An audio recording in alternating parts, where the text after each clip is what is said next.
First నేను test money చెప్పి తర్వాత పాట పాడతాను. ఎస్ మా please carry on.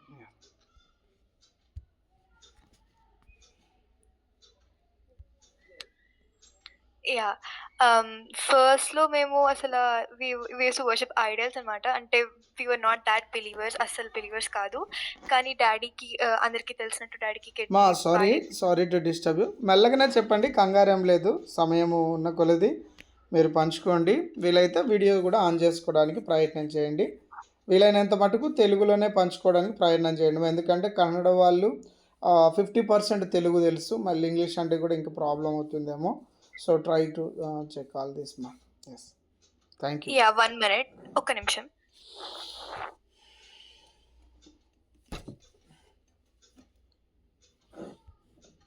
Arun brother వీలైతే రికార్డ్ చేయమా. ఎస్.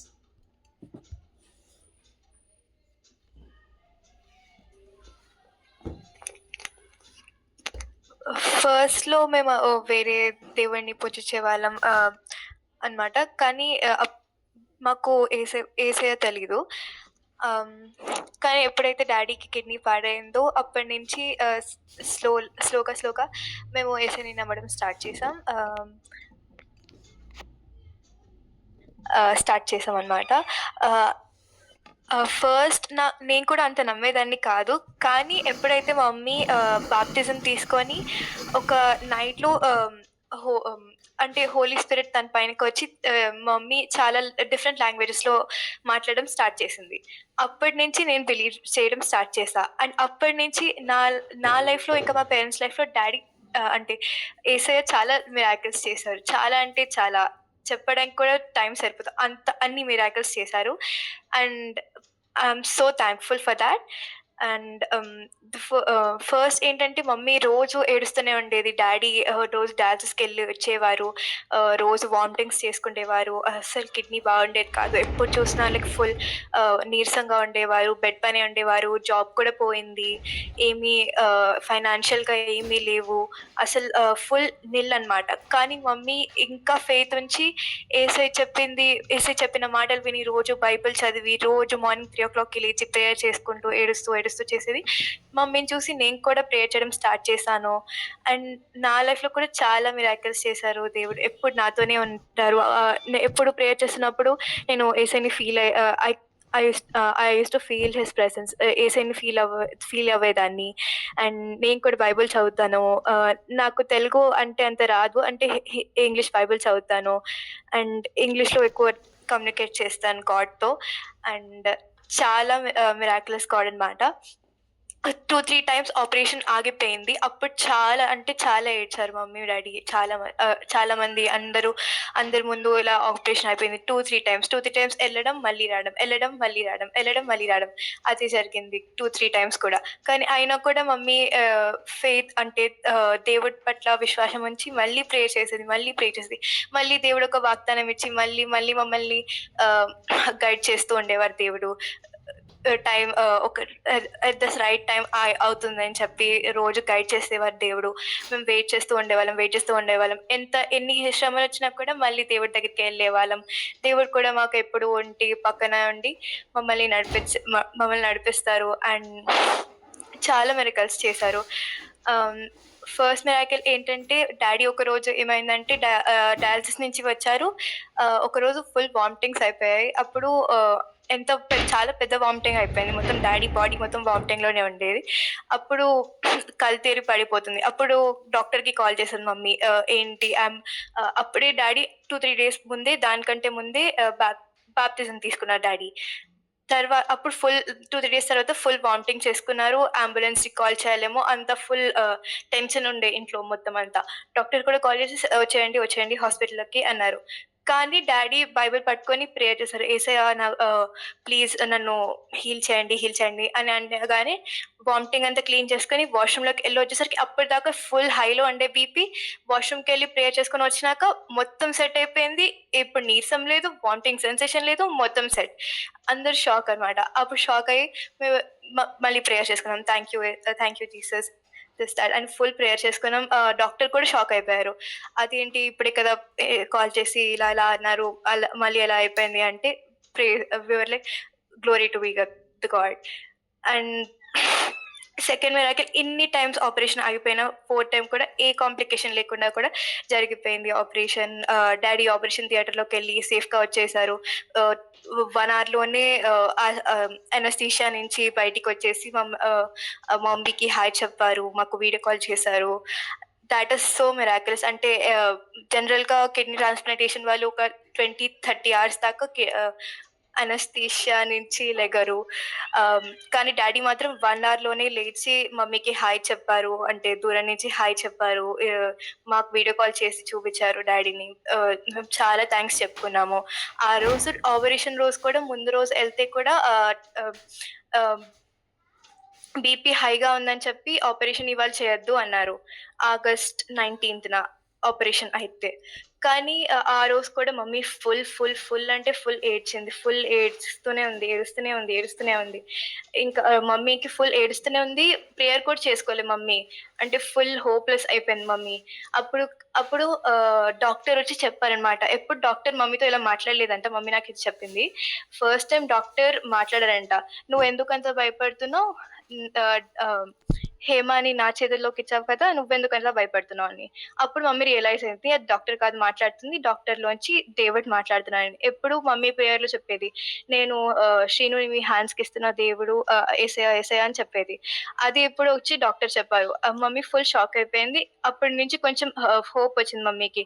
నెక్స్ట్ డే మార్నింగ్ 6:30కి కూడా ఫుల్ ప్రేయర్ చేసుకుంటూనే ఎళ్లారు డాడీ. ఫుల్ ప్రేయర్ చేసుకునేటప్పుడు కూడా నేను కళ్ళు మూసుకుంటే ఫుల్ అంతా వెలుగు కనబడింది నాకు. అంతా ఫుల్ వెలుగు. డాడీ ఆపరేషన్ థియేటర్‌కెళ్ళేటప్పుడు. ఆపరేషన్ థియేటర్‌లోకెళ్లారు. వాళ్ళు చెప్పారు, ఇప్పుడు చేసేస్తాం ఆపరేషన్ అని చెప్పి. ఒక 2-3 అవర్స్‌లోనే మా తాతయ్య డోనర్ కిడ్నీ ఇచ్చిన అతను బయటికొచ్చేసారు. అండ్ నెక్స్ట్ ఇంకో 2 అవర్స్‌లో కిడ్నీ పెట్టేయడం జరిగింది. 1 అవర్‌లో డాడీ కూడా లేచిపోయారు. అంటే అనస్థీషియా నుంచి బయటకొచ్చారు. ఫుల్ నార్మల్ అయిపోయింది. దాని తర్వాత ఇప్పుడు మొత్తం అంతా సెట్ అయిపోయింది. స్టిచెస్ తీసేసారు. డాడీ ఇంట్లోనే ఉన్నారు. జాబ్ కోసం వెతకడం ట్రై చేశారు. జాబ్ ఫస్ట్ 2-3 మంత్స్ రాలేదు జాబ్. డాడీ ఈ ఏఐ చాలా నేర్చుకున్నారనమాట జాబ్ కోసం అని చెప్పి. ఫుల్ రోజు ప్రేయర్ చేస్తున్నారు. డాడీ చెప్పారంట, నాకు యేసయ్య నాకు క్రిస్మస్ కల్లా జాబ్ కావాలి. నాకు అట్‌లీస్ట్ నవంబర్ కల్లా నాకు జాబ్ కావాలి. సో, క్రిస్మస్ చాలా మంచిగా సెలబ్రేట్ చేసుకోవచ్చు ఇది అది అని చెప్తే నవంబర్ 20th కల్లా జాబ్ వచ్చేసింది. అంటే నవంబర్ 10th కల్లా జాబ్ ఆఫర్ లెటర్ వచ్చింది. అండ్ 20th డాడీ జాయిన్ అయిపోయారు. ఇప్పుడు ఆఫీస్‌కి కూడా ఎళ్లారు ఒక 10 డేస్. తర్వాత వాళ్ళే డాడీకి కొంచెం నీరసంగా ఉందని అర్థం చేసుకొని ఇప్పుడు వర్క్ ఫ్రమ్ హోమ్ కూడా ఇస్తున్నారు. అండ్ నిన్ననే ఫస్ట్ సాలరీ వచ్చింది డాడీకి. చాలా 1.5 ఇయర్ నుంచి సాలరీ లేదు. అయినా కూడా యేసయ్య మమ్మల్ని చూసుకున్నారు. అండ్ నిన్న ఫస్ట్ సాలరీ వచ్చింది. ఫస్ట్ సాలరీలో దశమ భాగం యేసయ్య కోసం డాడీ పక్కన పెట్టుకున్నారు. అండ్ ఇది చాలా మిరాకిల్స్ అన్నమాట. ఇన్ని ఇయర్స్‌లో చాలా అంటే చాలా మిరాకిల్స్ చేశారు యేసయ్య మా కోసం. అండ్ ఇంకా చాలా చేస్తున్నారు. ఇంకా ఫుల్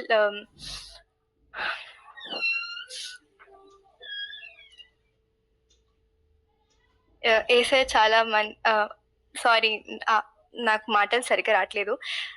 యేసయ్య మా జీవితంలో చాలా అంటే చాలా మిరాకిల్స్ చేశారు. And I'm very thankful for that. Praise the lord. Praise the lord మా. ఇంకెవరైనా మరి ఫ్యామిలీ మెంబర్స్ మరి సాక్ష్యం పంచుకోవాలని ఉన్నట్లయితే దయచేసి పంచుకోండి మా. ఒక్క నిమిషం అంకుల్, మమ్మీ వస్తుంది. యెస్ మా.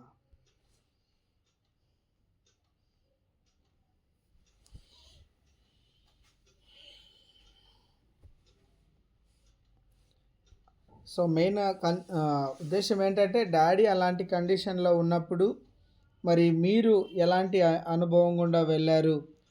ఆ యొక్క బాధలో, ఇబ్బందిలో అనేది మెయిన్‌గా పంచుకోవాలని ఆశ కలిగి ఉన్నామనేది అన్నకు చెప్పి ఉన్నాను. మీరు ఎలాంటి పరిస్థితులు ఎదుర్కొన్నారనేది కొంచెం వివరంగా చెప్పినట్లయితే నిజంగా ప్రతి ఒక్కరం కూడా ఏదో ఒక శ్రమ గుండానే వెళ్తూ ఉంటాం. కానీ అటువంటి సమయాల్లో ప్రభువు ఎలా మనల్ని దర్శిస్తూ ఉన్నాడు, ఎలా మాట్లాడుతూ ఉన్నాడు, ఎలా మనం ముందుకు వెళ్ళాలి, ఆ విధంగా మీరు ఏ విధంగా ఈ యొక్క సమస్య నుంచి ప్రభువు బయటికి తీసుకొచ్చాడనేది కొంత వివరంగా తెలియజేసినట్లయితే కూడా మరి మన మిగతా మెంబర్స్‌కి కూడా ఎంకరేజ్‌మెంట్‌గా ఉంటుందని దయచేసి తెలియజేస్తా ఉన్నాను. ప్రైజ్ లార్డ్ మా. యెస్. ప్రైజ్ ద లార్డ్ అండి. Praise the lord sister. Pastor గారు. అండ్ ప్రైజ్ ద లార్డ్ అందరికీ కూడా అక్కడ ఎవరైతే మా కోసం ప్రత్యేకంగా సాక్ష్యం వినడానికి ఎవరైతే ఉన్నారో ప్రతి ఒక్కరికి ప్రైజ్ ద లార్డ్ అండి. దేవుని కృప మనందరి పట్ల ఉండాలని కోరుకుంటున్నాను. నా పేరు చంద్రకళ అండి. మా హస్బెండ్ పేరు మీ అందరికీ తెలిసే ఉంటది, శ్రీను. నెక్స్ట్ పిల్లలు నాకు 2 ఆడపిల్లలండి. నిజంగా దేవుని కృప వల్ల గొప్ప జ్ఞానవంతురాలైన బిడ్డల్ని, భయభక్తులు కలిగిన బిడ్డల్ని నాకు దేవుని కృప వల్ల దేవుడు ఇచ్చారండి. ఇంతకు ముందు నేను యాక్చువల్లీ బార్న్ క్రిస్టియన్ అమ్మాయిని. యాక్చువల్లీ మా అమ్మగారు వాళ్ళు పేరెంట్స్ ఇద్దరు క్రిస్టియన్స్. చిన్నప్పటి నుంచి దేవునిలోనే పెరిగానండి. బట్ ఏంటంటే అంతగా తెలిసేది కాదు దేవుని గురించి. అంటే ఆకతాయితనంగా పెరిగాము. పెరుగుతూనే అంటే సరదాగా దేవుడు ఉన్నారు అని తప్ప దేవుడు ఇన్ని మిరాకిల్స్ చేస్తారని నిజంగా నా లైఫ్ లో మేము మ్యారేజ్ అయినాకే తెలిసింది. వన్ థింగ్ ఏంటంటే మా పేరెంట్స్ ఏంటంటే మేము ముగ్గురం సిస్టర్స్ ని. నేను లాస్ట్ సిస్టర్ ని, లాస్ట్ అమ్మాయిని. ఏంటంటే ఎవరైతే మ్యాచెస్ వస్తాయో వాళ్ళకే చేసేసారు, కానీ క్రిస్టియన్స్ కి చేయాలి, హిందూస్ కి చేయాలని వాళ్ళు ఏది పర్టికులర్ గా తీసుకోలేదండి. సో అట్లా శ్రీను నా లైఫ్ లోకి దేవుని కృప వల్ల వచ్చినప్పటికీ కూడా మా పెళ్ళై 15 years ప్లస్ అవుతుందండి. ఇప్పుడు నేను ఈ 15 years లో ఒక 13 years బ్యాక్ వరకు నువ్వు దేవునిలోకి రా అని నేను తనని ఫోర్స్ చేయలేదు, నువ్వు ఇది చేయాలని తన నన్ను ఫోర్స్ చేయలేదు. ఇద్దరం ఎవరి లైఫ్ వాళ్ళ ఏదైనా దేవుడే కదా అని ముందుకు వెళ్ళామండి. అలా వెళ్ళినప్పుడు కూడా అసలు అంటే నేను డైలీ ప్రేయర్ చేసుకునేదాన్ని. తనేమో తన పనులు, తన అన్యుల పూజలు తను చేసుకుంటూ ఉండేవారు. సో ఎక్కడ మా ఇద్దరి మధ్యలో దాని వల్ల కాంప్లికేషన్స్ అయితే రాలేదండి. బట్ దేవుడు ప్రణాళిక అయితే మా పట్ల నిజంగా గొప్పగా ఉందండి. ఎందుకంటే మేము ఇలా ఉండడం దేవునికి కొంచెం కూడా ఇష్టం లేదు. ఎందుకంటే తన ఎంచుకున్న బిడ్డలు ఇలా అటు ఇటు అటు ఇటు 2 పడవల మీద కాళ్ళు వేసి వెళ్తున్నారు. సో ఇది కరెక్ట్ కాదని అనుకున్నారో ఏమో నాకు తెలియదు కానండి. 2016లో శ్రీనుకి నిజంగా చాలా అంటే అంత బాగోదని మాకు కూడా తెలియదు. ఆఫీస్ నుంచి వచ్చేసరికి చాలా హై బీపీ ఉంది. అంటే ఫుల్ ఫీవర్ వచ్చిందండి. ఫీవర్ వచ్చిందని ఊరికే నార్మల్ జనరల్ హాస్పిటల్ కి చూపిస్తే, లేదమ్మా ఇది కొంచెం క్రిటికల్ గా ఉంది, మీరు ఏదైనా పెద్ద హాస్పిటల్ కి అడ్మిట్ చేసుకోండి అని చెప్పారు. పిల్లలు అప్పుడు చాలా చిన్న పిల్లలండి. పెద్ద పాప 2 or 3 years old అండ్ చిన్న పాప అప్పుడే పుట్టింది, 1 year బేబీ నాకు. సో అంతలో కూడా మేము వెళ్ళి పెద్ద హాస్పిటల్ అడ్మిట్ చేసినప్పుడు ఇమ్మీడియట్ గా వాళ్ళు ఐసీయూ షిఫ్ట్ చేశారు. ఎందుకంటే అంత హై బీపీ అనేది హార్ట్ మీద అన్‌కంట్రోల్డ్ అవుతుంది అని చెప్పారండి. నిజంగా అప్పుడైతే నాకు చాలా చిన్న అమ్మాయిని, కొంచెం ఎర్లీ మ్యారేజెస్ అయిపోయింది నాకు. అప్పుడు మేబీ ఐ థింక్ 24, 25 years లో ఉన్నాను నేను. నాకసలు చాలా భయపడ్డాను. ఏంటి అసలు ఏమవుతుంది లైఫ్ అనేది తెలియట్లేదు. బట్ అప్పుడు నేను ప్రార్థన చేసినప్పుడు నాకు దేవుడు అప్పుడు కూడా నాకు సమాధానం ఇచ్చారు. నాకు యాక్చువల్లీ ఏంటంటే చిన్నప్పటి నుంచి కొంచెం ఏదైనా మాట్లాడేటప్పుడు దేవుడిని ఎక్కువ తలుచుకోవడం అలవాటు. అమ్మ వాళ్ళతో అలవాటు అవ్వడం వల్ల డైలీ ఫ్యామిలీ ప్రేయర్స్ వస్తూ ఉండే, చేసుకుంటూ ఉండేవాళ్ళం. మమ్మీ, డాడీ, మేము, సిస్టర్స్ అందరం ఫ్యామిలీ ప్రేయర్స్ లో కూర్చునేటప్పుడు కూడా నేను చిన్నప్పటి నుంచి కూడా మంచి భర్తనివ్వండి అని అడిగేదన్నమాట. అమ్మ కూడా అనేది. నాకు తెలిసి తెలియని వయసులో కూడా నేను ఎప్పుడు చదివిమ్మని అడగలేదు, ఏమి నేను అడగలేదు. నాకు తెలియకుండానే నాకు చాలా మంచి భర్తనివ్వండి అని అడిగాను. సో దాని వల్ల ఏంటో తెలియదు కానీ శ్రీను నా లైఫ్ లోకి రావడం కూడా దేవుని ఇచ్చిన గొప్ప గిఫ్ట్ కింద నేను ఫస్ట్ నుంచి అనుకున్నాను. తన ప్రతిసారి కూడా నన్ను అర్థం చేసుకుంటూనే వచ్చారు. బట్ 2016 వచ్చేసరికి తన అరేంటి ఇంకా ఐసీయూలో పెట్టేశారు, లాక్ చేసేశారు. ఏమైనా ప్రాబ్లమా ఇలాంటప్పుడు తనకి ఏమైనా అవుతుందా అనే ఒక ఇంటెన్షన్ నాకు వెళ్ళిపోయింది. పిల్లలిద్దరిని పట్టుకొని నేను ఎలా ముందుకి లీడ్ చేయాలనుకునేటప్పుడు కూడా మా పెద్దమ్మ వాళ్ళు ఇక్కడ ఉన్నప్పుడు సపోర్ట్ చేశారండి. వాళ్ళ ఇంటికి వెళ్ళి నేను నిజంగా మోకాళ్ళేసి అదే ఇంట్లో ప్రార్థన చేశాను. దేవా తీసుకెళ్ళిపోతే మా నలుగురిని తీసుకెళ్ళిపో, లేదు అంటే నేనైతే లైఫ్ లీడ్ చేయలేను. వితౌట్ శ్రేణు నేను నాకు అసలు ఏం తెలియదు తండ్రి. నేను చదువుకున్నాను కానీ కంప్లీట్ గా అసలు ఏ నాలెడ్జ్ లేదు నాకు. నేను బయటికి వెళ్ళి ఎలా బ్రతకాలో తెలియదు, పిల్లల్ని ఎలా పెంచాలో తెలియదు. తండ్రి ప్లీజ్ బ్రతికించండి అని అడిగాను. అడిగినప్పుడు కూడా దేవుడు నాకు సమాధానం చూపించాడు. బిడ్డ నేను ఇస్తున్నాను, నువ్వు భయపడకు. తనకి ఏదైతే ఆయుష్ ఇక్కడతో ఆగిపోయిందో నేను మళ్ళీ నీకు కంప్లీట్ గా మళ్ళీ ఇస్తాను అని చెప్పాడు. కానీ అప్పుడే నేను యాక్చువల్లీ నాకు నేను అంటే నిబంధన తీసుకున్నాను, ఎలా అయినా దేవుళ్ళలోకి రావాలి, కంప్లీట్ గా రావాలి, ఇలా సగం సగం ఉండకూడదు అని నిబంధన తీసుకున్నాను. కానీ ఆ ఏజ్ లో ఏంటంటే ఫ్యామిలీ సపోర్ట్ అస్సలు లేదండి. ఇప్పుడు అత్త మామయ్యాలు కానీ వాళ్ళందరూ కంప్లీట్ హిందూస్. సో వాళ్ళెవరు కొంచెం కూడా సపోర్టివ్ గా లేరు. నేనంటే ఏమైనా చెప్దామన్నా కూడా ఆ భయం అనేది లోపల గట్టిగా ఉండేది. మా అమ్మగారు కూడా అమ్మా ఇప్పుడు అది కరెక్ట్ కాదు, నువ్వు వెళ్ళకు, బాప్టిజం తీసుకుంటే ఇంట్లో చాలా ఫ్యామిలీ ప్రాబ్లమ్స్ వస్తాయి అని బ్యాక్ కి లాగేశారండి. సో అప్పటి నుంచి కూడా నా మనసులో అయితే ఉంది, కానీ ఎప్పుడు నేను ఫోర్స్ఫుల్ గా ఎవ్వరికీ చెప్పలేదు. దేవునికైతే ప్రార్థన చేసుకున్నాను. చాలా అంటే తెలిసి తెలియని తనంలో చాలా చిన్న చిన్న మిస్టేక్స్ అనేవి అయితే వెళ్తూ ఉన్నాయండి. కానీ దేవుడిలోకి కంప్లీట్ గా వచ్చింది అయితే 2016 తర్వాత మీకు అంటే శ్రీను చెప్పారో లేదో తెలీదు. అండ్ ఆ టైంకి 2018 అంటే బిఫోర్ కరోనా అండి. పెద్ద పాపకి యాక్చువల్లీ కొంచెం ఇప్పుడు మీతో ఎవరైతే మాట్లాడారో సౌమ్యకి టీబీ ఎఫెక్ట్ అయిందండి. అసల మేము కొంచెం కూడా ఎక్స్‌పెక్ట్ చేయలేదు. అది అంటే ఏదో చిన్న గ్లాండ్ లాగా వచ్చింది. మనకి లింఫ్ నోడ్స్ లాగా నెక్ మీద వచ్చినవన్నమాట. వచ్చినప్పుడు మేము అసలు ఎక్స్‌పెక్ట్ చేయలేదు. ఏదో నార్మల్‌గా ట్రాన్సిల్స్ ఏమో అనుకున్నాము. అనుకునేటప్పుడు అప్పటికి తనకి ఆల్రెడీ బీపీ ఉంది. తను ఆల్రెడీ మెడికేషన్ మీద ఉన్నారు. దేవుడైతే ఐసీయూ నుంచి బయటకి తీసుకొచ్చి కొంచెం ఆ ఎఫెక్ట్ అనేది తనకి కిడ్నీ మీద చూపించారు, కానీ హార్ట్ మీద చూపించలేదు. బట్ అప్పుడు డాక్టర్స్ చెప్పారు, ఎప్పటికైనా మీరు లైఫ్ సర్వైవ్ చేసుకోవాలి అంటే కిడ్నీని ఖచ్చితంగా మార్చుకోవాలి, లేదు అంటే డయాలిసిస్ మీద రన్ చేయాల్సి వస్తది బ్రదర్ అని చెప్పారు.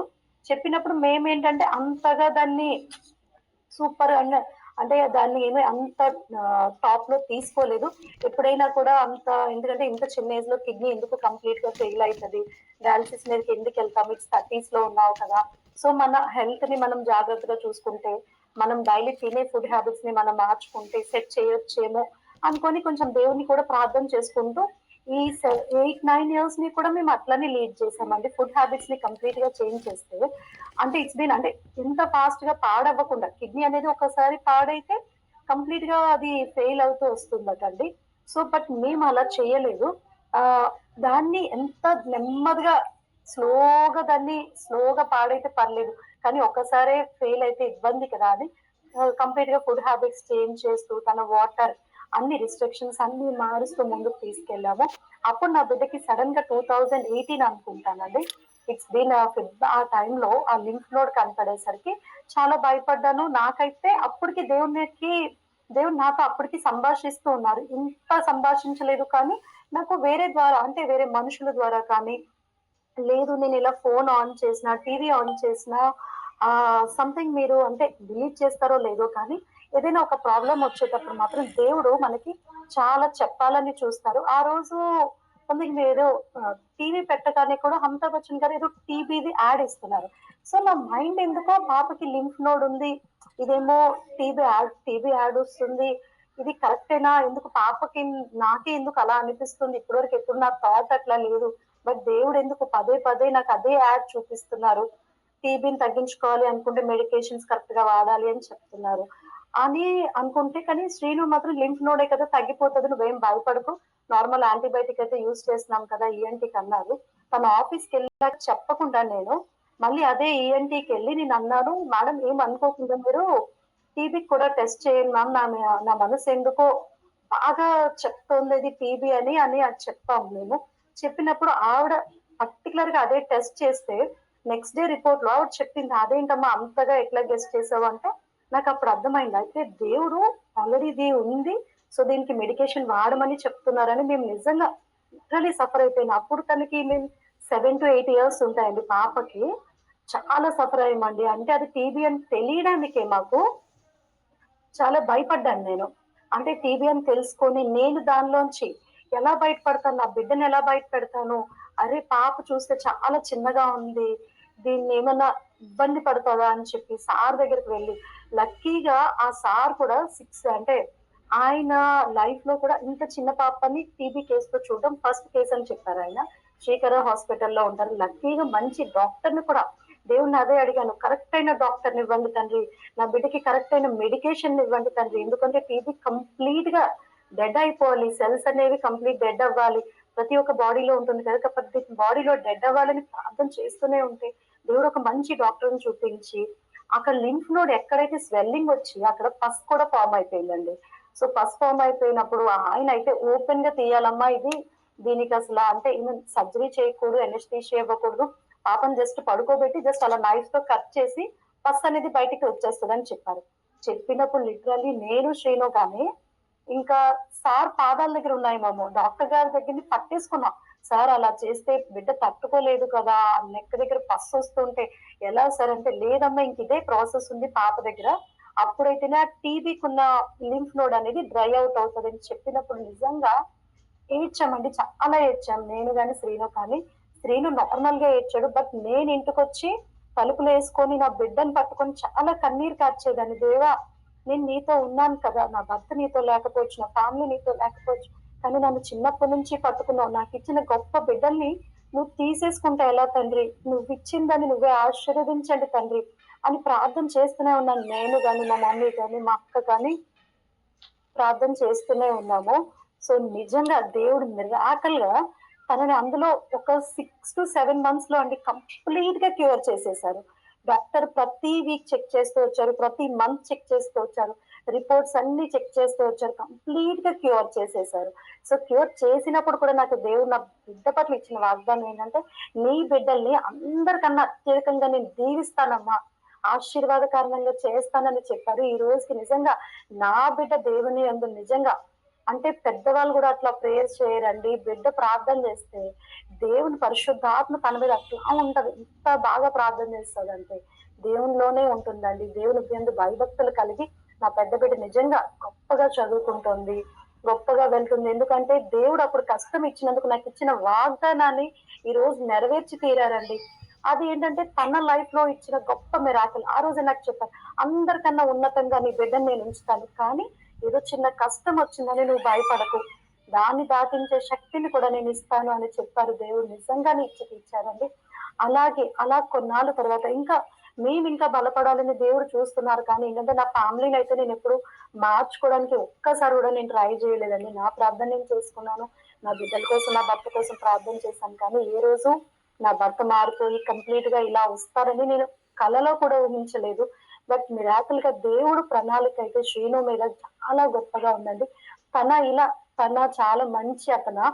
యాక్చువల్లీ అంటే తను చేసేవన్నీ ఆ అన్యులకు సంబంధించినవయినవేవి దేవుడికి నచ్చట్లేదండి. అదైతే అర్థమైంది. కంప్లీట్‌గా అర్థమైనప్పుడు ఏంటంటే ఒక్కొక్కసారి చెప్తారు కదా దేవుడు. నార్మల్‌గా వార్న్ చేసేటప్పుడు మనం వినలేనప్పుడు మనల్ని ఒక్కొక్కసారి దాన్ని బెడ్ పొజిషన్‌కి కూడా తీసుకెళ్ళి మనల్ని వార్న్ చేస్తేనే మనం వినే పరిస్థితికి తెచ్చుకుంటారు దేవుడని నేను నమ్ముతాను. సో, అలాంటి పరిస్థితిని మా జీవితంలోకి దేవుడు అసలు అలౌ చేసేసాడండి. అలౌ చేసినప్పుడు నిజంగా ఈ లాస్ట్ 1 ½ ఇయర్, 2 ఇయర్స్‌లో మా వయసుకు మించిన కష్టాలు మేమిద్దరం పడ్డామండి.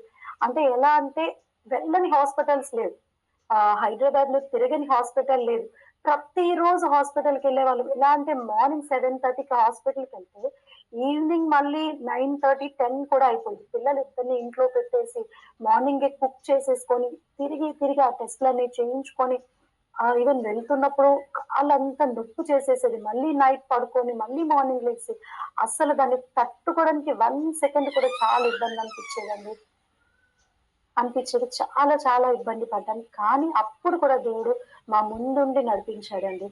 ఏంటంటే అప్పుడు శ్రీను ఎప్పుడు దేవునిలోకొస్తారని నేనసలు కొంచెం కూడా ఎక్స్‌పెక్ట్ చేయలేదు. 2024లో ఈ ప్రాబ్లమ్ స్టార్ట్ అయింది. అంటే కంప్లీట్‌గా కిడ్నీ అనేది ఫెయిల్యూర్‌కొచ్చేసింది. వచ్చేసినప్పుడు ఆ జాన్వరి, ఫెబ్‌లోనే మేమేంటంటే మా మావయ్య గారి కిడ్నీ అనేది సెట్ అవుతదేమో అని మేము ప్లాన్ చేసినప్పుడు డాక్టర్స్ కూడా చెప్పారు. యాక్చువల్లీ ఏంటంటే తన కిడ్నీ సెట్ అవుతది. బట్ వితిన్ 2 ఇయర్స్‌లో మళ్ళీ ఇది బ్యాక్ వచ్చే పొజిషన్‌లో ఉందమ్మా ఈ కిడ్నీ అని చెప్పినప్పుడు, మళ్ళీ నేనైతే దేవుడికి ప్రార్థన చేసుకుంటూ వెళ్తుంటే వెళ్ళొచ్చమ్మా అన్నట్టే నాకు మెసేజ్ వస్తుంది. బట్ ఏంటంటే డాక్టర్స్ ద్వారా చెప్పించండి తండ్రి, డాక్టర్స్ ద్వారా చెప్పించండి. వాళ్ళు కంప్లీట్ సాటిస్ఫాక్షన్‌తో నా భర్తకి కిడ్నీ ఇవ్వగలగాలి అంటే వాళ్ళెవ్వరు కూడా మేమెవ్వరం చెప్పము. ఇదేంటంటే కాంప్రమైజ్డ్ కిడ్నీ అని చెప్తున్నారు. అప్పుడు కూడా మేము భయపడ్డామండి. కానీ మళ్ళీ దేవుడు ఏంటో నాకు తెలీదు. నెక్స్ట్ డేనే నా అంతట నేను వెళ్ళి ఎవరైతే ట్రీట్ చేసినారో ఆ మేడంకి చెప్పాను. మేడం నా హస్బెండ్ ఇట్లా బాధపడుతుంటే కష్టంగా అనిపిస్తుంది. తన డయాలిసిస్‌కి రాకముందే నేను ఇందులోకి వెళ్దాం అనుకుంటున్నాను అని నేనసలు అంటే ఆలోచించలేదు. దేవునికి ప్రార్థన చేయలేదు. దేవా ఇది నీ చిత్తమై ఉందా? లేదా? అని కూడా నేను అడగలేదు. ఆ సెకండ్ ఏంటంటే నా భర్తని ప్రాణాలతో చూడాలనుకున్నాను. నా భర్త, నా బిడ్డలిద్దరికీ కావాలని అనుకోని ముందుకెళ్ళిపోయినప్పుడు ఫస్ట్ అయితే నా మావయ్య గారికి ఒక 2 మంత్స్ పట్టిందండి డోనర్ ఫెసిలిటీ. బట్ నాకు తెలీదు కానీ ఇట్స్ బీన్ 3, 4 డేస్‌లోనే కంప్లీట్ అయిపోయినాయి. కంప్లీట్ అయిపోయినప్పుడు నిజంగా నేనంటే అప్పుడు టెన్షన్ అవ్వడం స్టార్ట్ చేశాను. అరే! ఇద్దరం సిక్ అయితే బిడ్డల పరిస్థితి ఏంటి అని కూడా నేను ఆలోచించి ప్రార్థన చేస్తున్నప్పుడు మా అమ్మగారు కూడా కోవిడ్‌లో కొంచెం ఎక్స్‌పైర్ అయ్యారు.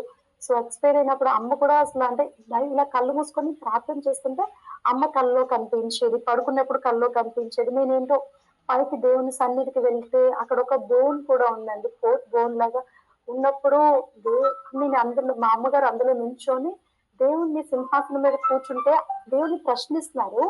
ప్రతి ఒక్క ప్రశ్న అడిగారు. అదేంటి నువ్వు నన్ను తీసుకునేటప్పుడు నా బిడ్డల్ని కాపాడుతానన్నావు కదా! తనకి ఏం వయసయిపోయిందని యేసయ్య నువ్వు తీసుకొచ్చావు అంటే, దే తనంతట తనే యేసయ్యే నా చెయ్యి పట్టుకొని పైనుంచి నన్ను కిందకి తోసేస్తున్నారండి. అంటే నువ్విక్కడికి రావాల్సిన టైం ఇంకా చాలా ఉంది. So, go back to your life and enjoy your life అని నాకు చెప్తున్నారు. చెప్తున్నప్పుడు నిజంగా నేను ఆ రాత్రి సడెన్‌గా లెగిసి ఇది శ్రీనికి నేను చెప్పినప్పుడు అంటే ఇది నమ్మే విధంగా లేదు. నువ్వు భయపడుతున్నావు. అంటే పిల్లలెలా, మనమెలా అని భయపడుతున్నావు. లేదు బుజ్జి కిడ్నీ ఇచ్చిన వాళ్ళకి ఏం కాదు. అంటే నేను ఒకటే అన్నా సిక్ అయితే ఇద్దరం సిక్ అయ్యి ఇద్దరు బెడ్ మీద ఉంటే ఎలా మన బిడ్డలిద్దరి పరిస్థితి ఎలాగా? పెద్దవాళ్ళకి ఎవరు మనకి సపోర్టివ్‌గా కూడా ఎవరు లేరు. ఎవరు చేస్తారు అని. మళ్ళీ నేను ఆలోచించి అక్కడ లాస్ట్ 2024 ఫెబ్‌లో ఆపరేషన్‌కి వెళ్ళినప్పుడు కూడా దేవుడి ప్రణాళిక అదే చెప్తున్నారు. ఎప్పుడు కళ్ళు మూసుకొని ప్రార్థన చేస్తున్నావు, నువ్వు పక్కకు లెగు. ఇది నీది కాదు. నువ్వు ఇవ్వాల్సింది కాదు. నీది వేరేగా ఉంది. అంటే నువ్వు నీ బిడ్డల్ని, నీ భర్తను చూసుకోవడానికి మాత్రమే నువ్వున్నావు. ఇవ్వాల్సింది నేను వేరే వాళ్ళ చేత ఇప్పిస్తాను అని దేవుడు నాకు చెప్తున్నా కూడా ముందుగా వెళ్ళానండి. దేవుడు అప్పుడు కూడా నాకు ఇంటిమేషన్ ఇచ్చారు. అంటే ఒక ప్రీచర్ ద్వారా అంటే మంచి ఎవెంజలిస్ట్ ద్వారా కూడా ఫోన్ చేయించి, "అమ్మా ఇది నువ్వు వెళ్ళినా కూడా ఇది జరగనే జరగదు. ఎందుకంటే దేవుని చిత్తం నీ మీద లేదు. నీ కిడ్నీ నీ భర్తకి తీసుకోరని" ఆవిడ కూడా కాల్ చేసి చెప్తున్నా కదా! నేను కొంచెం కూడా బిలీవ్ చేయకుండా వెళ్ళాను. అక్కడ మళ్ళీ మోకరిల్లి ప్రార్థన చేసినా కూడా దేవుడు అంటున్నాడు, "ఇది మీరు ఎన్ని లక్షలన్నా ఖర్చు పెట్టండి. నువ్వైతే రావు" అని తోసేసారు బయటకి. వచ్చిన తర్వాత అంటే మళ్ళీ నేను ఎన్ని సార్లన్నా రెడీగా ఉన్నాను. బట్ శ్రీనుకి నాది అనుకునేటప్పుడు ఫీవర్ వచ్చేసేది. ఆపరేషన్ థియేటర్‌కి ఇంకా రెడీ చేస్తున్నారు. నన్ను కూడా ప్రిపేర్ చేసేసారు ఆపరేషన్ థియేటర్. బట్ తన బాడీ ప్రిపేర్డ్‌గా ఉండేది కాదు. ఫీవర్ వచ్చేసి మళ్ళీ డాక్టర్స్ వెనక్కి పంపించేశారు. సో, డాక్టర్స్ అంటే డాక్టర్సే లేదు ఈ అమ్మాయిది తీసుకుంటే మళ్ళీ ప్రాబ్లమ్ అయితది. ఈ అమ్మాయిని ఇంటికి పంపించేసేయండి అని చెప్పారు. సో, ఇంటికొచ్చినాక అప్పుడు నేను దేవుని సన్నిధిలో కూర్చొని ప్రార్థన చేశాను. చాలా కన్నీటి ప్రార్థన చేశాను. దేవా నేను తప్పు చేశాను. మిమ్మల్ని అడిగి వెళ్ళాల్సింది. ఏదైనా మీ చిత్తం నెరవేర్చమని నా భర్త జీవితంలో అడగవలసింది. నేను చాలా తప్పు చేశాను తండ్రి. నా బిడ్డల కోసం, నా భర్త కోసం నేను స్టాండ్ తీసుకుంటాను. ఇలా చేయను. కానీ నేను ఇవ్వకపోతే నా భర్త పరిస్థితి ఏంటి? వాళ్ళ పేరెంట్స్ తనకి సెట్ కావట్లేదు. ఇంక నేనేం చేయాలి అని నిజంగా అలా కన్నీరు కారుస్తూనే మళ్ళీ డయాలిసిస్‌కి వెళ్తూ ఉండేవాళ్ళమండి. డయాలిసిస్‌కి వెళ్తూనే ప్రార్థన చేస్తూ ఉంటే మా నాన్నగారు అంతట మా నాన్నగారే కాల్ చేసి నాకసలు మా డ్యాడీ కిడ్నీ సెట్ అవుతదని కాదు. అసల కొంచెం ఎప్పుడు 1% కూడా మేము అటుపక్క నుంచి ఆలోచించలేదు. దేవా ఎలా ఇప్పుడు జీర్ణాధార్‌గా వెళ్ళిన చాలా మంది వెయిటింగ్‌లో ఉన్నారు. అది డెడ్ కిడ్నీ పెట్టుకుంటే ఎలా రన్ అవుతుందో తెలీదు కదా తండ్రి. ఏం చేయాలో తెలియట్లేదు. నేనొక్కదాన్నే ఉన్నాను ఆప్షన్ ఇక్కడ. నేనిచ్చేస్తే నా బిడ్డలు ఎలాగా అని ఆలోచించి కన్నీరుతో నేను ప్రార్థన చేసిన రోజు నా దేవుడు నిజంగా నువ్వు అలాగే ప్రార్థన చేస్తూ ఉండు. కార్యం నేను నెరవేరుస్తాను. యుద్ధం నాది అని చెప్పిన నా దేవుడు నిజంగానే నా తండ్రి ఫస్ట్ నన్ను ఫోర్స్ చేసి నన్ను పంపించిన నా తండ్రే వచ్చి లేదమ్మా నువ్వు పక్కకు జరుగు. నీకింకా చాలా భవిష్యత్తుంది. ఇప్పుడు నేనొస్తాను. నాది ఒక్కసారి ట్రై చేద్దామమ్మా. నాది గాని సెట్ అయితే ఇంక మీరు దేనికి బాధపడాల్సిన అవసరం లేదని తనే దేవుని కృప చేత, తన దేవుని మాట చేత వచ్చి ముందుకొచ్చి కిడ్నీ ఇచ్చారండి. నిజంగా దేవుని కృప చాలా గొప్పగా ఉంది. ఆ రోజు మేము లిటరల్లీ షాక్ అయినాము. ఓహో! దేవుని ప్రణాళిక ఇట్టి రీతిలో ఉందా మా పట్ల అని. కానీ టెస్టులు చేసేటప్పుడు కానీ ప్రతి విషయంలో కూడానండి. అంటే డ్యాడీ ఆల్రెడీ చెప్పి ఇట్స్ 1½ ఇయర్ అయింది. ఆ 1½ ఇయర్ నుంచి మేము టెస్టులు చేయించుకొని, మళ్ళీ మెడికల్ కౌన్సిలింగ్‌కి వెళ్ళి, ప్రతి దగ్గర కూడా చాలా శాతాన్ని ఎలా అంటే చాలా అడ్డుపుల్లలు వేస్తూనే వచ్చేది. ఎక్కడ ఏది త్వరగా జరగనిచ్చేది కాదు. కానీ మళ్ళీ ప్రార్థన చేసుకొని, మళ్ళీ బలపరుచుకొని మాకు మేము వెళ్తే కానీ అందులో నాకు సక్సెస్ వచ్చేది కాదు. అప్పుడు మాకు అర్థమైంది. మా చుట్టూ యోబుకి ఎలా అయితే శాతాన్ని పట్టుకొని పీడించిందో, అట్టి రీతిలో నా భర్తను పట్టుకొని పీడిస్తుందని మాకు అర్థమవుతూనే వస్తుంది. కానీ మేము దేనికి భయపడకుండా మా ఇద్దరి చేతులు మేము పట్టుకొని మా బిడ్డలు మేము చూసుకుంటూ వాళ్ళ కోసమన్నా మనం ఒక స్టెప్ ముందుకు వేయాలి. దేవుడు ఖచ్చితంగా మనకు ఉన్నారని మేము ముందుకు వచ్చామండి. అలాగనే కాదు, అది పక్కన పెడితే ఇంకొకటి ఏంటంటే డయాలిసిస్ లో ఎవ్వరికి రాని అన్ని కాంప్లికేషన్స్ శ్రీను లైఫ్ లో ఏంటంటే head to toe even one ఒక పార్ట్ కూడా మిస్ అవ్వలేదు తనకి ప్రాబ్లం రావడానికి. ఈవెన్ హెడ్ నుంచి టో వరకు కూడా ప్రతి పార్ట్ లో కూడా డయాలసిస్ వల్ల తనకి ఇంపాక్ట్ పడుతూనే వచ్చిందండి. లంగ్స్ లో విడిమా పట్టేసడం, దాని వల్ల ఇయర్స్ ఎఫెక్ట్ అయిపోవడం, బ్రెయిన్ లో చిన్న ట్యూమర్ రావడం, నెక్స్ట్ ఇయర్స్ అనేవి పోవడం, ఇంకొకటి అదొకటే కాదు కాళ్ళు సరిగ్గా నడవలేకపోవడం, ఒక్కటి కాదండి బ్లడ్ తగ్గిపోవడం, ప్రతి దగ్గర కూడా తను చాలా చాలా చాలా విత్ ఇన్ 1.5 year లోనే చాలా సిక్ అయిపోయారు. అసలు తినడానికి ఒక్కొక్కసారి తిందామన్నా కూడా వామిటింగ్ అయిపోయేది. పడుకోవడానికి ఎన్నో రోజులకు ఒక రోజు పడుకుంటే నిజంగా దేవునికి స్తోత్రాలు చెప్పుకుండే వాళ్ళమండి మేము. ఎన్నో బాధలు పడ్డాం. అంటే ఈ 13 years లైఫ్ బాగానే ఉంది. బట్ 1.5 year లైఫ్ మాత్రం నిజంగా ముళ్ళు మీద నడిచినట్టే అనిపించదు. ముళ్ళు మీద పడుకున్నట్టే అనిపించదు. కానీ ఏ రోజు కూడా మళ్ళీ మళ్ళీ దేవుణ్ణి ప్రార్థన చేస్తే దేవుడు మళ్ళీ స్ట్రాంగ్నెస్ ఇచ్చేవారు మా ఇద్దరికి. లేదు బిడ్డలారా నేను ఉన్నాను, మిమ్మల్ని నడిపిస్తున్నాను, నా చేతులు పట్టుకొని మీరు నడిపిస్తున్నారని దేవుడు మాకు చెప్తూ వచ్చేవారు. అలాగే బిడ్డల్ని చూస్తే నిజంగా ఇద్దరం కన్నీటితో ప్రార్థన చేసేవాళ్ళు. దేవా ఇంత గొప్ప బిడ్డల్ని ఇచ్చారు, ఈ బిడ్డల్ని వదిలిపెట్టి నా భర్త గాని నేను గాని వెళ్ళిపోతే వీళ్ళు అనాథలు అయిపోతారు తండ్రి, నా బిడ్డలు ఎప్పుడు తల్లిదండ్రులు కలిగిన బిడ్డలుగా ఉండాలి అని చెప్పి అలా ప్రార్థన చేస్తుంటే నిజంగానండి దేవుడు ఎంత గొప్పగా మిరాకిల్ చేశారంటే ఆగస్ట్ లో అనుకున్న ఆపరేషన్ మళ్ళీ అప్పుడు ఆగిపోయినప్పుడు కూడా నిజంగా చాలా అంటే చాలా బాధపడిపోయాను. అరే మళ్ళీ ఇప్పుడు కూడా శాతాన్ని గెలిచిందే మా విషయంలో, ఇంకా పైన శాతాన్ని గెలుస్తుంది, ఎలా మేము దీని నుంచి ఎలా గెలవాలి అని ఆలోచించాం. ఇంకా దానిపైన ఇంకా కాంప్లికేషన్స్ ఎక్కువ అయిపోతున్నాయి. తను రోజు రోజుకి తన వీక్ అవుతూనే వస్తున్నారు. ఈ వీక్ అవుతున్నప్పుడు కానీ దేవుని దగ్గర మాత్రం మేము గట్టిగా బలపడుతూనే ఉన్నామని నిజం చెప్తున్నాను. ఈ రోజు ఇప్పుడైతే ఏడవచ్చు కానీ ఒక గంట ఏడ్చేవాళ్ళం. మళ్ళీ మాకు మేమే స్ట్రెంత్ తెచ్చుకొని ఫ్యామిలీ ప్రేయర్ ఎప్పుడు ఆపకుండా ప్రార్థన చేసుకొని పాటలు పాడుకొని ఆరాధించుకొని రోజు ఒక వాక్యం బిడ్డలకి మాకు వచ్చింది రాని మేము బిడ్డలకి చెప్పుకొని బిడ్డలు కూడా ప్రార్థన చాలా ఓపికతో చాలా నమ్మకంతో చేసినప్పుడు నిజంగా దేవుడు మళ్ళీ ధైర్యాన్ని రాత్రికి ఇచ్చేసేవాడు అండి. నిజంగా మాకు మేమే అంటే హ్యాపీగా ఫీల్ అయ్యే వాళ్ళము. మళ్ళీ నెక్స్ట్ డే హాస్పిటల్ కి చాలా మళ్ళీ కొత్తగా వెళ్ళే వాళ్ళం. మేమేదో బాధపడిపోయినట్టు కానీ ఆయనకి ఏదో బాగాలేనట్టు కానీ ఎప్పుడు వెళ్ళలేదు. నా దేవుడు ఎప్పుడు నా చేతులు పట్టుకొని, నా భర్త చేతులు పట్టుకొని, నా బిడ్డల చేతులు పట్టుకొని ఉంటూనే ఉన్నాడండి. నేను వెళ్ళి అక్కడ కూర్చొని ఇంకా 4 hours 5 hours డయాలసిస్ ఉంటుంది కదా, ఏం చేయాలో తెలియక కొత్త నిబంధన గ్రంథం చదవడం స్టార్ట్ చేశాను, కంప్లీట్ చేయడం స్టార్ట్ చేశాను. దేవుడు ఇంకా ఇంకా బలపరుస్తున్నారు. అప్పుడు నన్ను నువ్వు దేనికి భయపడకు, శాతాన్ని ఎంటర్ అవుతున్నప్పటికీ కూడా నేను ఇచ్చే ఆశీర్వాదంలో ఎవరు తప్పించుకోవడానికి లేదమ్మా, శాతాన్ని అసలు నీకు ఏమి చేయదని ప్రతి ఒక్కరి ద్వారా అదే వాగ్దానం నాకు కనిపిస్తూ ముందుకు నడిపించాడు. నా ద్వారా నా బిడ్డల్ని నా భర్తని కూడా నడిపించాడండి.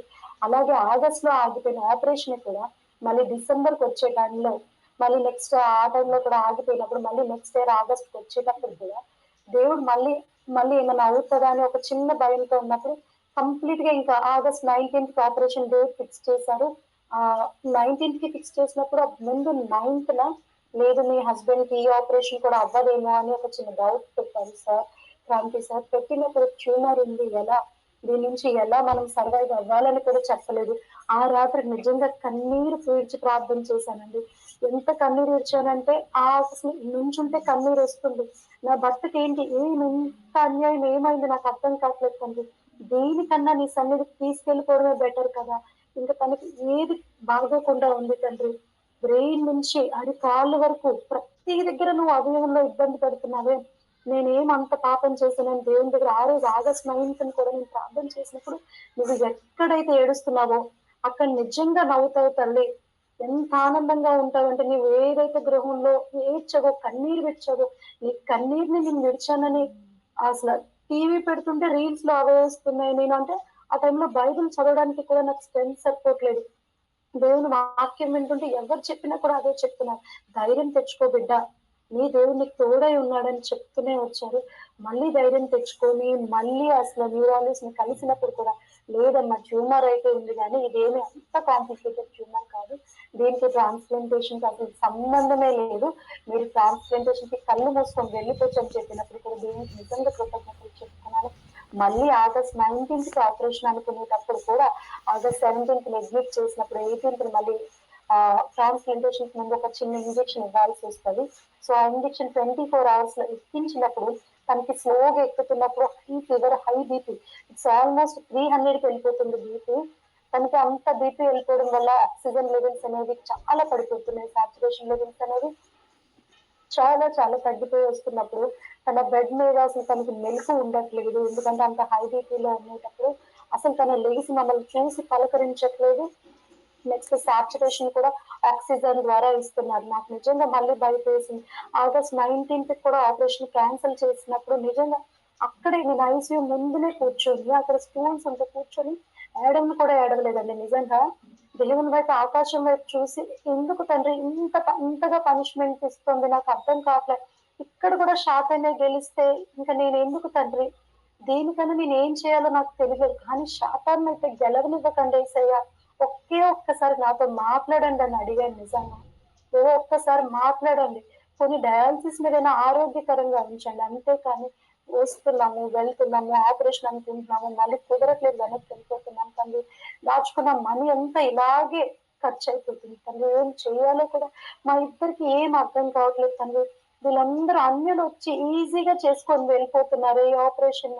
మరి మేమేం తండ్రి, మీ బిడ్డలం కదా, మీ అందరికన్నా గొప్పగా ఉండాలి కదా తండ్రి అని నేను ఒకే ఒక్క మాట అనుకొని లేడీస్ అక్కడ నుంచి వెళ్ళిపోతే డాక్టర్ గారు పిలిచి ఏమైందమ్మా అంతగా బాధపడుతున్నా అని కూర్చోబెట్టి క్రాంతి సార్ మాట్లాడారు. అంటే లేదు సార్, అసలు ఆపరేషన్ అవుతుందో లేదో తెలియదు, దేవుడికి ఇష్టం లేదనుకుంటాను, నా భర్తను నేను తీసుకెళ్ళిపోతానని నేను చెప్పినప్పుడు ఆయన చైర్ మీద కూర్చోబెట్టి ఆయన చైర్ వేసి కూర్చోబెట్టాను. కూర్చో ఒక 2 minutes కొంచెం వాటర్ తాగు, అంత ఎమోషనల్ అవ్వు కానీ తను కూర్చొని మాట్లాడడం స్టార్ట్ చేసింది. నిజంగా నాకు ఇప్పటికీ ఆయన మాట్లాడే మాట ప్రతి మాట గుర్తుంది.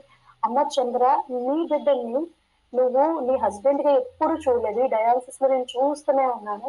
తను నీ కడుపును పుట్టిన బిడ్డడిగా నువ్వు తీసుకొచ్చావు, తన్ని ఎంతో జాగ్రత్తగా చూసుకున్నాక తల్లి స్థానంలో ఉండి చూసుకున్నావు. నీ బిడ్డని నా చేతులకి ఇచ్చావు, నా చేతులకు అప్పగించానన్నావు, నీకు ఏమైనా గుర్తుందా అని అడిగారు ఆయన. నిజంగా లిటరల్లీ నేను షాక్ లో ఉన్నాను. నేను ఎప్పుడు సార్తో నేను ఆ మాట అనలే, నేను నా దేవునికి మాత్రమే అప్పగించుకుంటే కానీ నా బిడ్డని నీ చేతులకు అప్పగించుకుంటున్నాను, నువ్వేం చేస్తావు అనేది నీ చిత్తమే అని నేను ఆయనకి మాత్రమే వదులుకున్నాను. నేను ఎవరికి అలా చెప్పలేదు. డాక్టర్ ఆ మాట చెప్పినప్పుడు అలా బ్లాంక్ మొహం వేసుకొని వింటున్నానండి. ఆయన 1కి 2 సార్లు అమ్మ చంద్ర వింటున్నావా, నీ బిడ్డని నా చేతులకు అప్పగించుకున్నావు, ఇప్పుడు ఎందుకు నీ చేతులకు తీసుకుందాం అనుకుంటున్నావు, లాస్ట్ మూమెంట్ లో నీ చేతులకు ఎందుకు తీసుకుందాం అనుకుంటున్నావు, ఒక్కసారి నువ్వు ఎంత కన్నీరు కార్చావో, నా రూమ్ ఎదురుగా నువ్వు ఎంత కన్నీరు కార్చావో, చాలా సార్లు నీ కన్నీరు చూడలేక నేను తలదించుకొని నీకు ముందు నుంచి వెళ్ళిపోయానమ్మా. నీ కన్నీరు ఎలాగన్నా నేను తొడగాలనుకున్నాను. ఇన్ని ఛాన్సెస్ నాకు ఇచ్చావు కదా, ఇంకొక లాస్ట్ ఛాన్స్ నాకు ఇస్తావా తల్లి. ఇందులో ఖచ్చితంగా నీ భర్తకి ఇప్పటి వరకు నీ దగ్గర చాలా కన్సర్న్ లెటర్స్ మీద సంతకాలు తీసుకున్నాను. నీ భర్తకి ఏమైనా నాకు సంబంధం లేదని నేను కన్సర్న్ లెటర్ మీద సంతకాలు తీసుకున్నాను కదమ్మా. కానీ ఇప్పుడు నేను చెప్తున్నాను, నీ భర్తకి 1% కూడా ప్రాబ్లం లేకుండా ఆపరేషన్ జరిపించే బాధ్యత నాది అని ఆయన హ్యాండ్స్ లో తీసుకునేటప్పుడు నిజంగా నేను లిటరలీ షాక్ అయినా. సరే సార్, మీ చేతులకే ఇచ్చానన్నారు కదా, మీరే చూసుకోండి అని పైకి వెళ్ళి నేను అప్పటి వరకు పడుకోలేదు. ముందు రోజు అంతా నాకు టెన్షన్ తో ఉన్నాను. సడన్ గా ఒక 1 hour నిద్ర వచ్చేసింది. పడుకొని లేచినాక నాకు అర్థమైంది ఎవరు మాట్లాడారు నాతో, డాక్టర్ ఎందుకు ఇలా మాట్లాడారు. ఒక్క నిమిషం కూర్చునేటప్పుడు నేను నిజంగా రియలైజ్ అయ్యానండి. అప్పుడు నాకు అర్థమైంది దేవుడు నాతో మాట్లాడారని. అంటే బిడ్డల్ని నా చేతులకు అప్పగించుకున్నావు, నీ చేతుల్లోకి నువ్వు తీసుకొద్దని దేవుడు నాతో డాక్టర్ ద్వారా, కన్నుడి బిడ్డ ద్వారా నాతో మాట్లాడిపించాడు. నిజంగా ఆయన ఏదైతే చెప్పారో 19th జరగపోయినప్పటికీ కూడా 20th జరిపించారండి ఆపరేషన్. దేవుడు చాలా మిరాకిల్ గా జరిపించారు, ఆపరేషన్ జరిపించారు. ప్రతి దాంట్లో ఆయన తోడై ఉన్నారండి. ఆపరేషన్ జరిపించడమే కాదు, వితిన్ 1 week లో తన నార్మల్ గా లెగిసి నడిసి ఇంటికి వచ్చేసారండి. ఈ రోజుకి కూడా తను చాలా హ్యాపీగా ఉన్నారు. నార్మల్ గా మన లైఫ్ ఎలా అయితే ఉంటుందో అలాగే లీడ్ చేసుకొస్తున్నారు. ఎన్నో బాధలు పడినప్పటికీ కూడా మా దేవుడు మా జీవితంలో ఏదైతే కోల్పోయామో ఆ సంతోషాలన్నీ మళ్ళీ మాకు బ్యాక్ ఇచ్చేసాడు. నార్మల్ గా ఇవ్వలేదండి, నిజంగా 100 ఆశీర్వాదంతో మొత్తం మళ్ళీ బ్యాక్ టు బ్యాక్. మా బిడ్డలతో మేము హ్యాపీగా ఉన్నాం, నా భర్తతో నేను హ్యాపీగా ఉన్నాను, నా పరిస్థితుల యందు నేను హ్యాపీగా ఉన్నాను. కానీ ఇన్ని విషయాల్లో కూడా మా దేవుడు మాకు సహాయం చేసింది ఏంటంటే, ఈ 1 ½ 2 ఇయర్స్‌లో కూడా మేము నిజంగా దేనికి లోటు లేదండి. మేము నార్మల్ మిడిల్ క్లాస్ వాళ్ళమే. ఏది ఎక్కడ వెనకాతల ఆస్తులు ఏమి పెద్దగా లేవు. అటు పేరెంట్స్ కానీ, మా పేరెంట్స్ కానీ ఎవరికీ లేవు. బట్ నా దేవుడు నిజంగా నడిపించాడు. ఎలాగ మాకు సహాయం అందిందో దేవునికే తెలియాలండి. ప్రతి ఒక్కళ్ళ ద్వారా కూడా వీళ్ళ ఫ్రెండ్స్ ఏంటి, యూఎస్‌లో సెటిల్ అయిన వాళ్ళు, ఆస్ట్రేలియాలో సెటిల్ అయిన వాళ్ళు, నేను ఎవరిని నోరు తెరిచి అడగలేదండి. కానీ నా దేవుడు వాళ్ళ మనసుల్ని కదిపించి వాళ్ళంతట వాళ్ళే వచ్చి, అమ్మా అరే ఈ డబ్బులుంచండి. ఇవేమి అప్పుగా కాదు. బట్ మీ అవసరం తీరాల్సిందే ముందు అని చెప్పి ముందుకొచ్చి ఒక స్టెప్ తీసుకొని వాళ్ళంతట వాళ్ళే ఇచ్చారు. మేము ప్రార్థన మాత్రమే చేశామండి. ఎందుకంటే నా బిడ్డలు ఇప్పటి వరకు చాలా గొప్పగా పెరిగారు. మేము హాస్పిటల్స్‌కెళ్ళాలన్నా ఎలా తండ్రి? ఎందుకంటే ఇప్పటి వరకు దాచింవన్నీ డయాలిసిస్‌కి, టెస్ట్‌లకి ప్రతి దానికి హాస్పిటల్స్‌కెళ్తే లాక్స్ ఆఫ్ డబ్బులు చాలా చాలా చాలా డబ్బులు. ఒక రోజుకి 5,000-6,000 ఖర్చు పెట్టేసేవాళ్ళమండి. తెలియకుండానే ఖర్చు పెట్టేవాళ్ళం. అలాంటి పరిస్థితుల్లో కూడా నా దేవుడు దేనికి లోటు లేకుండా చేశాడండి. ఈ రోజు కూడా నేను చెప్తున్నా, మేము అంటే ఇంత 13 ఇయర్స్ లైఫ్‌లో కూడా ఖర్చు పెట్టిన దానికి డబుల్, ట్రిపుల్ కూడా ఈ వితిన్ 1 ½ ఇయర్, 2 ఇయర్స్‌లోనే మేమిద్దరం చాలా ఖర్చు పెట్టాం. కానీ ఖర్చు పెట్టిన ప్రతి రూపాయి కూడా నా దేవుడే మాకిచ్చాడు. ఈ రోజు కూడా తను నెక్స్ట్ మళ్ళీ జాబ్ పోయింది. Last year. జాబ్ పోయినప్పుడు కూడా మేము భయపడలేదండి. ఎందుకంటే ముందు ఆరోగ్యం బాగుండాలి. తర్వాతే జాబ్ సంగతి అనుకున్నాము. దేవుడు ఎప్పుడైతే తీసాడో మళ్ళీ అప్పుడే నేను అనుకున్నాను. అప్పుడు కన్నీటితో జాబ్‌కి రిజైన్ చేసేసాను. ఎందుకంటే తనకు ఆరోగ్యం బాగోక రిజైన్ చేయాల్సొచ్చింది. Last year October ending November first వీక్‌లో తన రిజిగ్నేషన్ లెటర్‌కి సంతకం పెట్టేసినప్పుడు నిజంగా చాలా బాధ అనిపించింది. ఒక 1 ఇయర్ కూడా దేవుడే నడిపించుకున్నాడు. ఎప్పుడైనా జాబ్ గురించి అడిగినప్పుడు కూడా దేవుడు అదే చెప్పేవారు. ఇంకా దానికి సమయం కలదు అని చెప్పేవారు. సమయం కలదు అని అడిగినప్పుడు ఓకే. దేవుడే చూసుకుంటారులే అని అడిగినప్పుడు నిజంగా ఇదంతా క్యూర్ అయ్యి మళ్ళీ ఒక 3 మంత్స్‌లోనే దేవా జాబ్ ఇవ్వండి. మళ్ళీ ఫైనాన్షియల్‌గా వీక్ అయిపోతాము మేము. ఇప్పటి వరకు ఉన్న డబ్బులన్నీ కంప్లీట్ అయిపోయినాయి అన్నప్పుడు లాస్ట్ మంత్ అసల మీరు మిరాకిల్‌గా అసల వితౌట్ ఎనీ ఇంటర్వ్యూ తను జాబ్‌కి తీసేసుకున్నారండి వేరే కంపెనీలో. నిజంగా దేవుని కృప అట్లా ఉంది. అంటే దేవుడు చెయ్యాలనుకుంటే ఎంతటి అద్భుతాన్నైనా చేస్తారండి. నేనైతే చెప్తున్నా. ప్రతి ఒక్క మోకాళ్ళు కూడా దేవుని యందు ఖచ్చితంగా వంగి ప్రార్థన చేసి మన పాపాలన్నీ కడుక్కొని ఆయన రక్తంలో కడగబడినప్పుడు ఆయనకి సాధ్యం కానిదంటూ ఏది ఉండదండి. మీ జీవితాల్లో ఏ అవసరతలతో మీరందరూ ఉన్నారు నాకైతే తెలీదు కానీ, మీరు ఈ క్షణమైనే కాదు, రాత్రనే కాదు, తెల్లవారుజామున మీకు ఎప్పుడు అనిపిస్తదో అప్పుడు మీకోసం, మీ బిడ్డల కోసం, మీ భర్త కోసం, మీ ఫ్యామిలీ కోసం ఒక ఆడపిల్లలు నిజంగా ఇంట్లో లేడీస్ ఎవరైతే ఉన్నారో వాళ్ళు ప్రార్థన చేస్తే నిజంగానండి అదే ఒక కవచంలాగా దేవుడు మార్చేస్తాడు. మనల్ని నిజంగా ఒక లేడీస్‌ని ఒక కవచంలా మారుస్తారండి. మనం ఇండిపెండెంట్‌గా ఉన్నప్పటికీ కూడా చాలా మంది తక్కువగా చూస్తారు. లేడీసే కదా అని ఒక మాట ఈజీగా అనేస్తారు. కానీ మనల్ని తీసుకెళ్ళి దేవుడు నిజంగా చాలా చాలా ఉన్నతంగా ఉంచుతారండి. మన ప్రార్థనని వీళ్ళందరికీ కవచంగా మార్చేసి దేవుడు ఉన్నతంగా మన ప్రార్థనల వల్ల మన బిడ్డలు బలపరుస్తారు. మన భర్త బాగుంటారు. మన ఫ్యామిలీస్ కలిసి ఉంటాయి. నిజం చెప్తున్నానండి. దేవుని యందు మనం మోకరిల్లి మన ప్రార్థనలు చేసినప్పుడు దేవుడు ఎంత అద్భుతంగా దీవిస్తారంటే, ఈ రోజుకి కూడా మనం కృతజ్ఞత కలిగి ఉండాలండి. ప్రతిరోజు కూడా మన దేవునికి ఎంత కృతజ్ఞత కలిగి ఉండాలంటే, మన జీవితాలు దేవుడొచ్చి బిడ్డలారా మీ ప్రాణాలు నాకిస్తారా అని అడిగితే మనం ఇచ్చేయగలిగే అంత కృతజ్ఞత కలిగి ఉండాలి. ఎందుకంటే ఆయన మన కోసం సిలువ మీద రక్తం కార్చారండి. నిజంగా అలాంటి దేవుడు మా జీవితంలో పరిచయం అయినందుకు, మా భర్తని కాపాడినందుకు, నా బిడ్డలు ఇంత గొప్ప స్థితిలో ఉంచుతున్నందుకు, ఇక పైన కూడా మేము ఇంకా పెట్టే చేతులుగానే ఉంటాం. కానీ నిజంగానే ఒకళ్ళ దగ్గర తీసుకునే చేతులందరికీ కూడా మేము సహాయం చేసే రీతిలోనే మమ్మల్ని అందరినీ ఉంచుతారని, మీ అందరి ప్రార్థనలు కూడా దేవుడు వినాలని చిన్న విన్నపాన్ని జాగ్రత్తగా విన్నందుకు థ్యాంక్ యూ అండి. Thank you sister. సాక్ష్యాన్ని బట్టి దేవునికి మహిమ కలుగును గాక. పాట పాడుతున్నారమ్మా? పాడతానండి. ఎస్ మా ఎస్.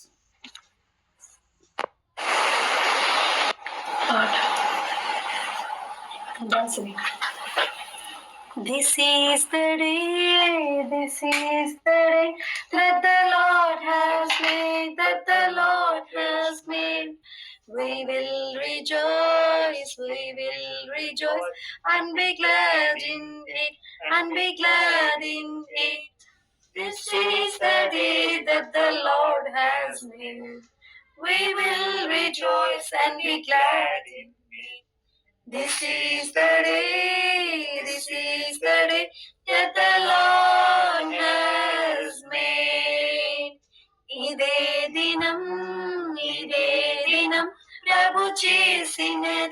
ప్రభు చేసినది ఉత్సాహించి